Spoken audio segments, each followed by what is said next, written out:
Praise the lord. యేసుక్రీస్తు వారి పరిశుద్ధమైన నామంలో మీ అందరికీ వందనాలు, శుభాలు తెలియపరుస్తూ ఉన్నానండి. సాతానిచ్చే లోక మహిమల కంటే దేవుడిచ్చే నిత్య రాజ్యం మన జీవితానికి మంచిదండి. ఈ లోకంలో మనము ఏమి పొందుకున్నా కూడా మన ప్రాణాన్ని విడిచి మనము వెళ్ళిపోవాల్సి ఉంటుంది. మనం ఈ లోకంలో మనం శాశ్వతంగా ఉండలేమండి. ఈ లోకంలో మనం కోరుకోకుండా అదే దేవుని వాక్యం సెలవిస్తుంది. కిందున్న వాటి వెతకద్దు, పైనుండి వాటి వెతకండి, నా నీతిని నా రాజ్యాన్ని మొదట వెతకండి అని దేవుని వాక్యం సెలవిస్తుంది. ఈ లోకంలో మనము ఏది సంపాదించుకున్నా కూడా అది తాత్కాలికంగానే ఉంటుంది, కానీ శాశ్వతంగా మనతో ఉండదండి. మనం శాశ్వతంగా ఏమి సంపాదించుకోవాలంటే మనం పరలోకం సంపాదించుకునే బిడలుగా ఉండాలి.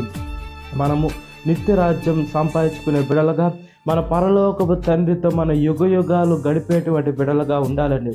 సాతాను అన్నీ ఇస్తుందేమో ఈ లోకంలో, కానీ సాతాను పరలోకం ఇవ్వలేదు, నిత్య రాజ్యం ఇవ్వలేదు, రెండో మరణం దగ్గర నుంచి తప్పించలేదు.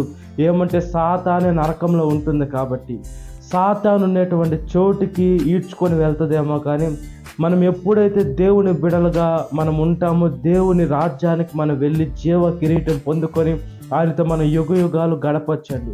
ఈ లోకము దాని అంతా వ్యర్థం అండి. సొలొమోన్ మహారాజు గారు అన్నీ అనుభవించినా కూడా సమస్తము వ్యర్థమని చెప్పేశారు.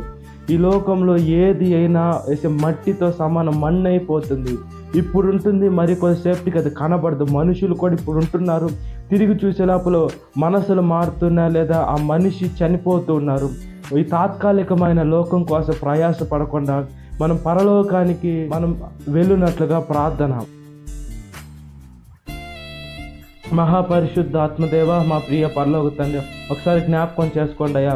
మీరిచ్చే మహిమ మాకు కావాలయ్యా. మా ప్రార్థన దయతో ఆలకించమని అడుగుచున్నానయ్యా.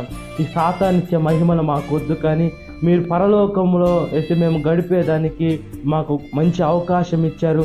అవకాశాన్ని మేము ఉపయోగించుకునే భాగ్యాన్ని ప్రసాదించమని ప్రాధేయపడుతున్నామయ్యా. మీ కృపలో జ్ఞాపకం చేసుకోండి అయ్యా. మీ పరిశుద్ధమైన రక్తాన్ని మేము ఆశ్రయిస్తే, మీ గాయాలతో మేము స్వస్థత పొందుకుంటే తప్పితే పరలోకానికి రాలేమయ్యా. ఇవి ఆశ్రయిస్తేనే మేము వస్తాం. అదే దేవుని వాక్యం సెలవిస్తుంది. నా ద్వారానే తప్ప తండ్రి వద్దకు ఎవరు చేరుకోలేరని మీ వాక్యం సెలవిస్తుంది. కాబట్టి యేసయ్య మిమ్మల్ని ఆశ్రయించే కృపని దయచేయమని అడుగుచున్నానయ్యా. సాతాను శోధన ప్రతి ఒక్క బిడ్డను విడుదల దయచేయమని, ఈ వాక్యం వింటున్న ప్రతి ఒక్క బిడ్డని పేరు పేరు వస్తున్న జ్ఞాపకం చేసుకొని దినకాలపు దీవెనతో నింపమని నజరేయుడైన యేసుక్రీస్తు వారి పరిశుద్ధమైన నామంలో మిక్కిలి వినయం తడుచున్నాను నా పరలోక తండ్రి. ఆమేన్.